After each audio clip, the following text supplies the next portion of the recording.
तो नमस्ते दोस्तों, हाजिर हूँ द रिटर्न ऑफ माउंट हॉसेट के एपिसोड नंबर 14 के साथ। जिन लोग ने अब तक सब्सक्राइब नहीं किया है वो प्लीज सब्सक्राइब कर दे। तो चलो बिना किसी देरी के स्टार्ट करते हैं। तो दोस्तों, इस एपिसोड की शुरुआत में हम देखते हैं उनगम सेक्ट लीडर को कहता है अभी थोड़ा अजीब एटमॉस्फेयर हो गया है सेकंड क्लास और थर्ड क्लास डिसाइपल के बीच में। फिर सेक्ट लीडर सोचते हैं सेकंड क्लास डिसाइपल और थर्ड क्लास डिसाइपल लगभग सिमिलर एज के ही है। यू आइजोल जो कि सेकंड क्लास डिसाइपल में सबसे छोटी है, उसका एज सिमिलर है यून जोंग से जो कि ओल्डेस्ट थर्ड क्लास डिसाइपल है। हम लोगों ने ट्राई किया था कि कुछ सिलेक्टेड चिल्ड्रन को ही माउंट हॉसेट का डिसाइपल चूज करें, लेकिन हमारा फाइनेंशियल कंडीशन और भी खराब हो गया, जिससे हमारी मुश्किलें और भी बढ़ गई। और इसीलिए लास्ट में हमने उन सारे बच्चे को एक्सेप्ट करना स्टार्ट कर दिया जिनकी फैमिली हमें सपोर्ट कर रही थी। अगर बहुत बड़ा एज गैप होता सेकंड क्लास डिसाइपल और थर्ड क्लास डिसाइपल के बीच में, तो वो लोग खुद के बीच में कंपटीशन नहीं करते। क्या हमने कुछ ज्यादा ही जल्दी कर दिया था? फिर सेक्ट लीडर उनगम से पूछते हैं तुम क्या कह रहे हो? थर्ड क्लास डिसाइपल जो सेकंड क्लास डिसाइपल के खिलाफ कुछ नहीं कर सकते थे, वो अब डिफरेंट हो चुके हैं। तो उनगम कहता है हाँ सेक्ट लीडर। फिर सेक्ट लीडर सोचते हैं जिस चीज से मैं डर रहा था अब वही हो रहा है। जब यूनजोंग और गुल थर्ड क्लास डिसाइपल के कोर डिसाइपल हुआ करते थे, तब वो दूसरे डिसाइपल की तरह ही थे, लेकिन जब से वो चांगमांग के साथ रहने लगे हैं, वो भी अब ग्रो और राइज करना चाहते हैं। उसके बाद उनगम कहता है ये मेरी ही गलती है जो सेकंड क्लास डिसाइपल और थर्ड क्लास डिसाइपल के बीच में ऐसा सिचुएशन बना। तो सेक्ट लीडर कहते हैं इसमें तुम्हारी कोई गलती नहीं है। उनके एज गैप को देखकर तुम नहीं कहा था सेकंड क्लास डिसाइपल और थर्ड क्लास डिसाइपल को अलग अलग रखना चाहिए। Second class disciple first class disciple को देखकर खुद ही सीख सकते हैं, लेकिन third class disciple second class disciple को देखकर नहीं सीख सकते हैं, इसीलिए उन्हें अलग रखने का डिसीजन बहुत अच्छा था। फिर उनका पूछता है तो सेक्ट लीडर आगे हमें क्या करना चाहिए? तो सेक्ट लीडर कहते हैं बच्चे ऐसे ही होते हैं, अगर उन लोगों के बीच फाइट होता है तो इतनी बड़ी बात नहीं है, समय के साथ अपने आप ही सब ठीक हो जाएगा। फिर उनगम कहता है लेकिन सेक्ट लीडर ये हमारे स्टूडेंट की बात हो रही है, अगर चीजें गलत हो जाएगी तो बहुत बड़ा फाइट भी हो सकता है। तो सेक्ट लीडर कहते हैं अभी हमें उन पे ट्रस्ट करना चाहिए। बेकचुन ऐसा बच्चा नहीं है जो इतनी बड़ी गलती करे। ये सुनकर उनगम कंफ्यूज हो जाता है और सोचता है लगता है पूरी बात सेक्ट लीडर को समझ में नहीं आया। यहाँ पे प्रॉब्लम बेकचुन नहीं बल्कि चांगमांग है। वैसे तो सेक्ट लीडर चांगमांग को बहुत मानते हैं, लेकिन उन्होंने चांगमांग को पर्सनली अभी तक कुछ टीच नहीं किए हैं, इसीलिए वो चांगमांग को बस एक लकी स्टार ही समझते हैं। आगे सेक्ट लीडर उनगम को कहते हैं बेकचुन पोलाइट और स्मार्ट बच्चा है ना, मुझे पता है वो सारी चीजों को संभाल लेगा, इसीलिए तुम इतना चिंता मत करो। फिर उनगम कहता है आपने सही कहा सेक्ट लीडर। और वो सोचता है चीजें बहुत गलत हो रही है, सेक्ट लीडर को अंदाजा ही नहीं है कि आगे क्या होने वाला है। अगले सीन में हम देखते हैं सारे बच्चों को एमसी ने फिर से पीट पीट कर ट्रेनिंग ग्राउंड पर लेटा दिया रहता है। ये लोग पिछली बार की तरह ही ट्रेनिंग कर रहे होते हैं, जिसमें सब लोगों को एमसी पे अटैक करना होता है। सारे बच्चे ग्राउंड में लेटे हुए एमसी को बोल रहे होते हैं छोड़ दो हमें, अब हमारा बॉडी भी मूव नहीं कर पा रहा है, हमारे शरीर में थोड़ी भी ताकत नहीं बची है।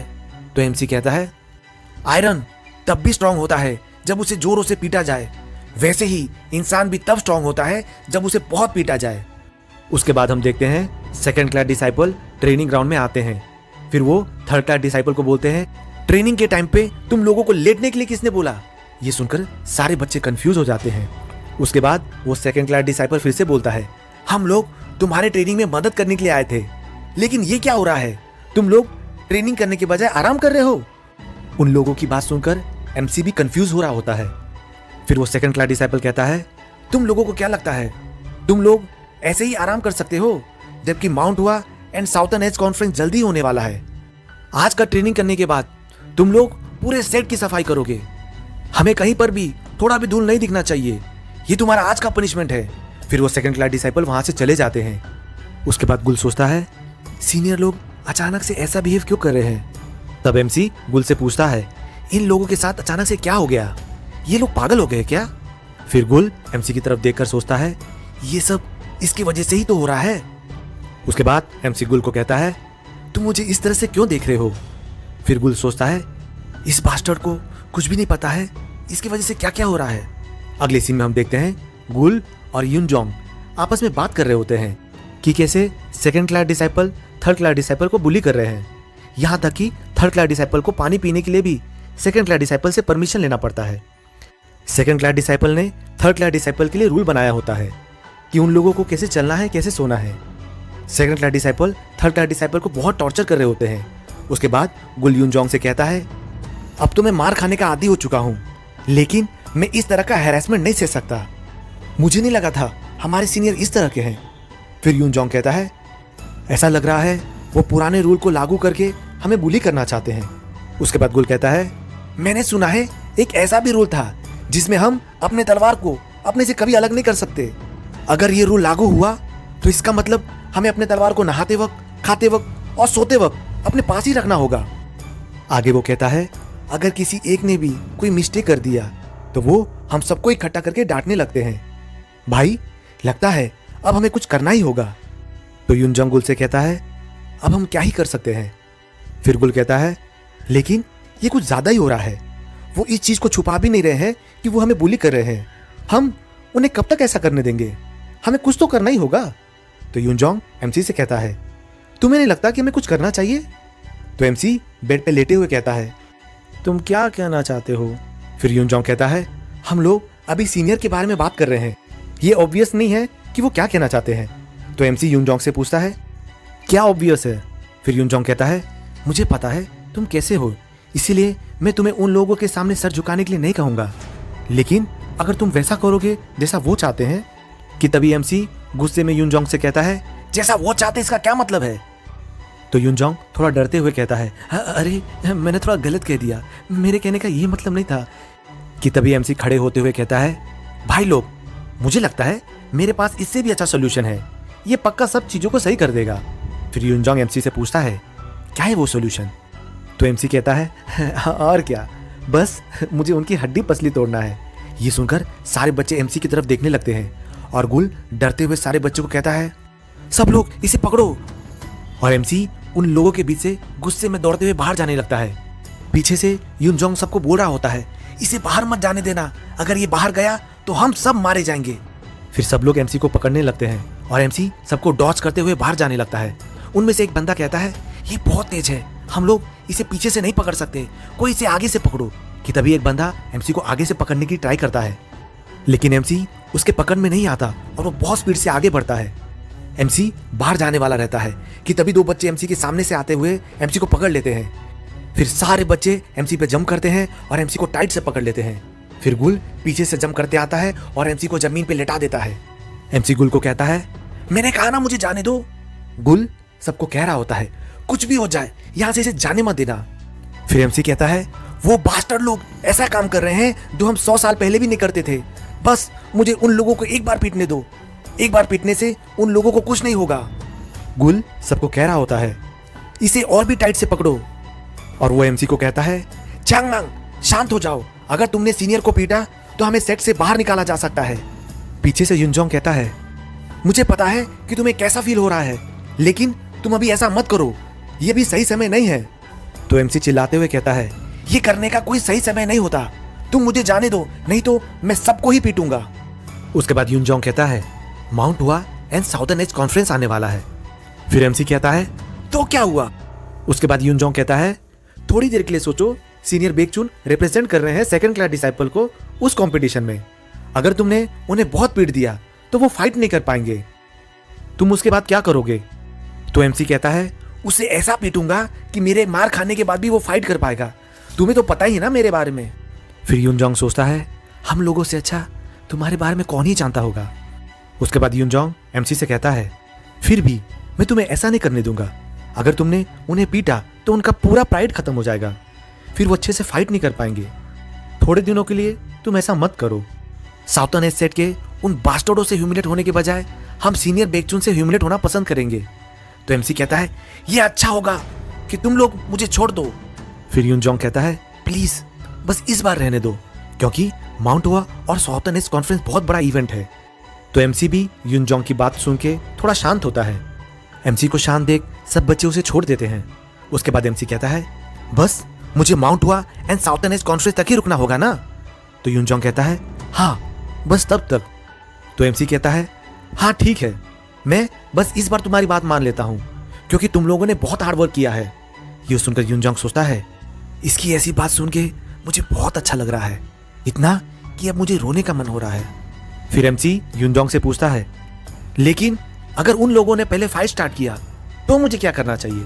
तो यूनजोंग कहता है, मुझे नहीं लगता कि ऐसा होगा, लेकिन अगर ऐसा हुआ जो तुम्हारा मन करे वो करना। तो एमसी हंसते हुए कहता है, सच में ना, ये हुई ना बात। अगले सीन में हम देखते हैं बेकशैंग बेकचुन को कहता है, अब हम क्या करें?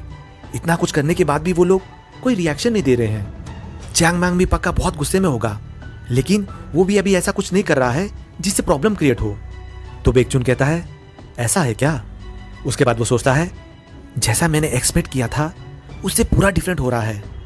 मैंने सोचा था चांग मांग रिएक्ट करेगा जब हम उसे थोड़ा भी गुस्सा दिलाएंगे।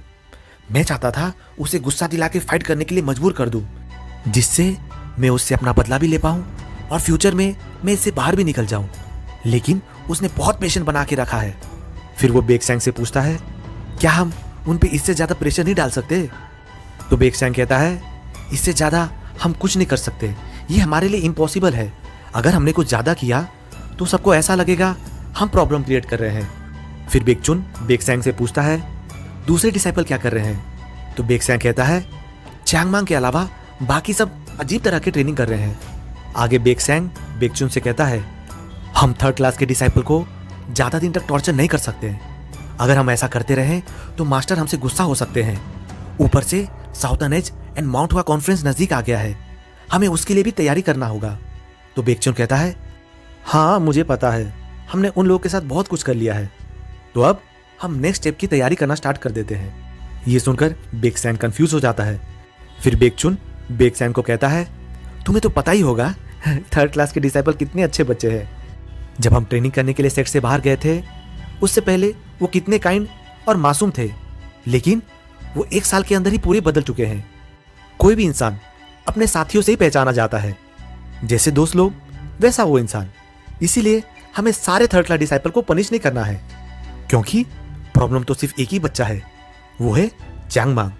तो बेकशैंग बेकचुन से पूछता है, तुम क्या करने वाले हो?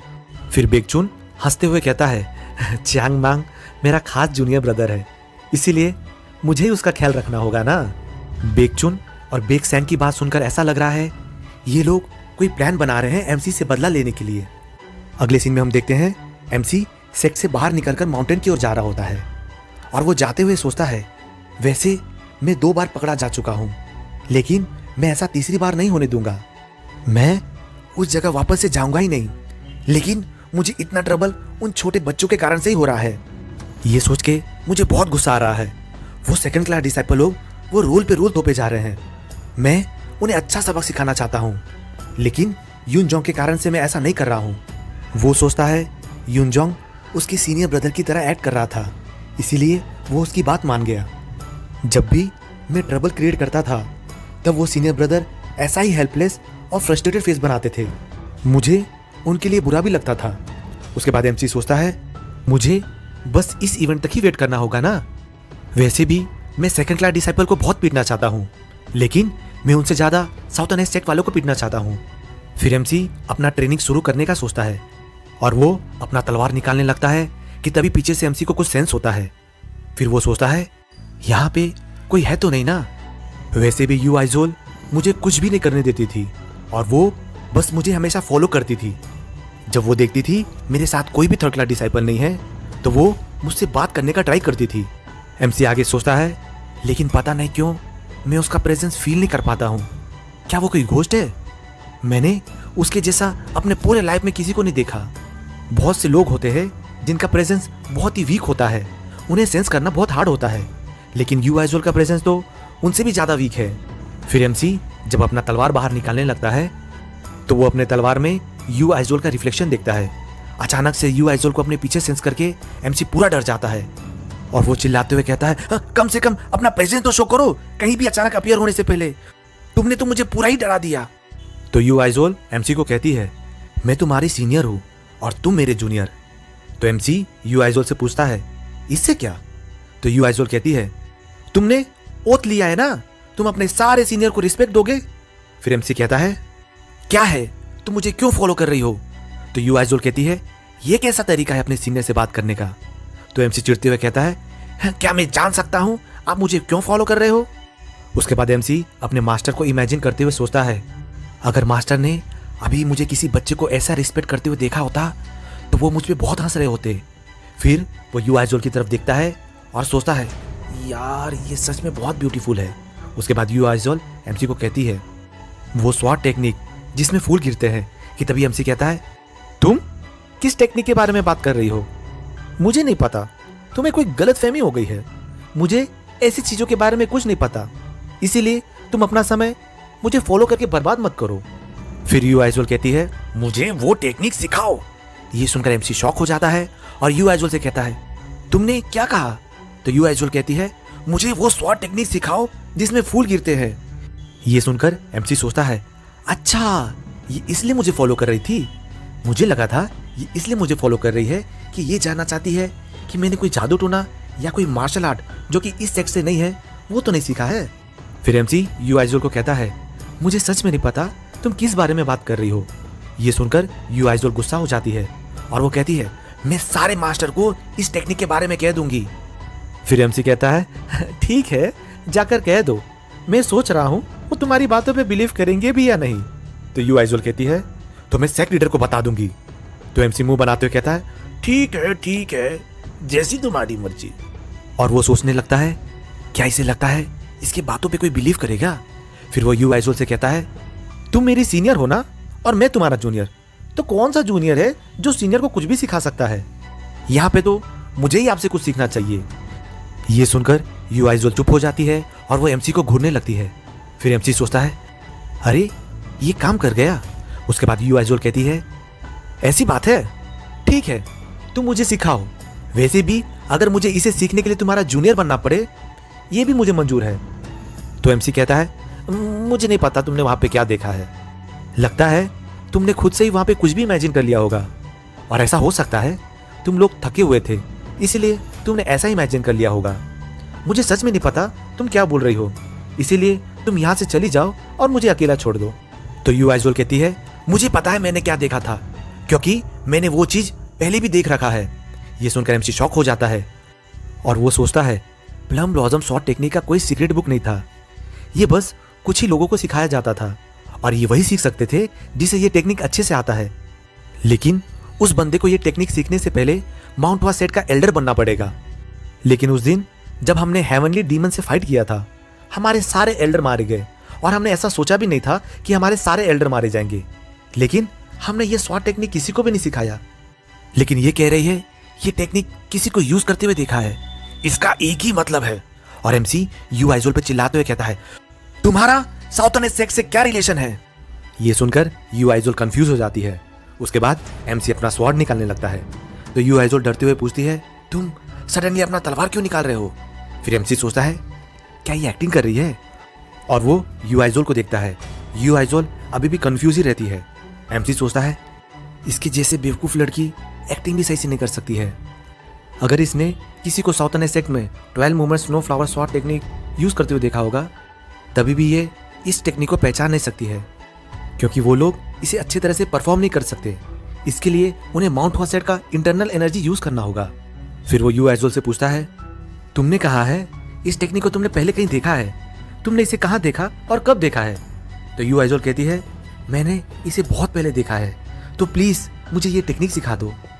ये सुनकर एमसी चिढ़ जाता है और सोचता है, फिर से ये ऐसा करने लगी। फिर एमसी यू आइजोल को कहता है, मुझे समझ नहीं आ रहा तुम बार बार इस टेक्निक को सीखने के लिए जिद क्यों कर रही हो? तो यू आइजोल कहती है, सच में तुम मुझे नहीं सिखाने वाले? एमसी सोचता है, लगता है मैंने इसे कन्विंस कर लिया है, शायद से इसने अब गिव अप कर दिया। फिर यू आइजोल अपना स्वॉर्ड निकालती है और एमसी से कहती है, मेरे पास और कोई ऑप्शन नहीं है, मुझे ये करना ही होगा। तो एमसी घबराते हुए यू आइजोल से पूछता है, तुम अपना स्वॉर्ड बाहर क्यों निकाल रही हो? यू आइजोल को देखने से लगता है कि वो फाइट करने के लिए पूरी तरह से रेडी हो गई होती है।